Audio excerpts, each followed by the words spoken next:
भारतीय संविधान है जिसे बाबा साहेब डॉक्टर भीमराव अम्बेडकर ने इसमें शूद्रों की नहीं बल्कि एसटी व ओबीसी की संज्ञा दी है।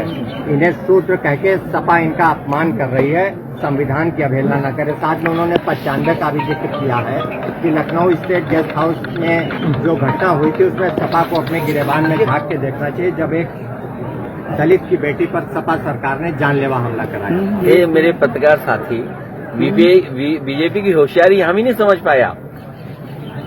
बीजेपी होशियार पार्टी है, वो जो जवाब नहीं देना चाहती है कभी कभी दूसरे दलों को आगे करती है। जहां तक सवाल संविधान का है, हमने भी 26 तारीख का अगर स्टेटमेंट देखेंगे, 26 जनवरी का गणतंत्र दिवस के दिन ये कहा कि हम समाजवादियों के लिए सबसे बड़ा धर्म अगर कोई है तो हमारा संविधान है।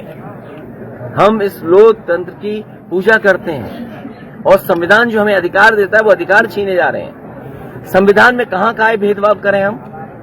संविधान ने कहां कहा है कि धर्म को ऊंचा नीचा दिखाएं? हमारे बाबा साहब भीमराव अम्बेडकर जी ने, डॉक्टर राममनोहर लोहिया ने जो आंदोलन चलाया, जो लड़ाई लड़ी, क्या उसके तहत हमें अधिकार मिल रहे हैं? बीजेपी वही अधिकार छीन रही है और लोगों को अपमानित कर रही है। ये भारतीय जनता पार्टी के इशारे पे कई दल समय समय पर बाहर निकल करके आते हैं। सर, आजकल बाबाओं का बड़ा स्कोप चल रहा है। आज बाबा रामदेव का भी कल एक राजस्थान में बयान आया। उन्होंने कहा कि इस्लाम धर्म का मतलब है सिर्फ नमाज पढ़ना, मुसलमानों के लिए सिर्फ नमाज पढ़ना जरूरी और नमाज पढ़ने के बाद कुछ भी करो सब जायज है, चाहे हिंदुओं की लड़की उठा लो, चाहे आतंकवादी। ये बीजेपी के कई रूप में कई तरह के लोग हैं जो सहयोग और साथ देते हैं। जब बजट देश का पास हुआ है, आप बताओ किसके चेहरे पे खुशी है? क्या बजट को समझ पाए लोग? ये हर चीज जो हमें सहूलियत दे सकती थी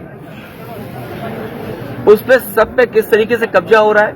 चरम सीमा पर महंगाई, चरम सीमा पर बेरोजगारी। क्या महंगाई कम करने के लिए, बेरोजगारी कम करने के लिए कुछ फैसला लिया गया है? ये जो सड़कें बन रही हैं, आपको हमको चिंता करनी चाहिए। ये गंगा एक्सप्रेस बन भी पाएगा, नहीं बन पाएगा? आपके बिल्कुल जिले से निकल के जा रहा है। सर, सोचो ठेका किसके पास था? सर, रामदेव जी की चिंता दूसरी और देखिए, बाबा रामदेव जी के लिए चिंता इसलिए मत करिए, वो योग अब नहीं सिखा रहे, योग नहीं सिखा रहे हैं, वो व्यापार कर रहे हैं।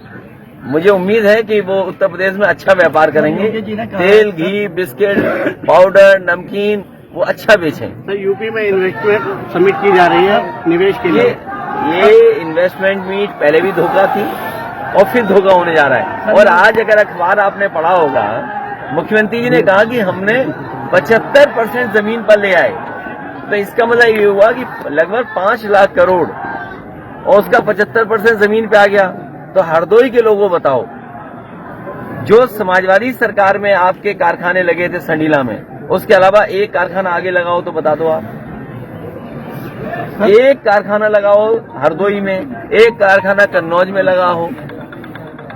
तो ये केवल जनता को गुमराह कर रहे हैं, अखबारों के माध्यम से, टीवी के माध्यम से अपनी बात को पहुंचाने का काम कर रहे हैं और केवल झूठ बोल रहे हैं। सर, योगी जी ने कहा है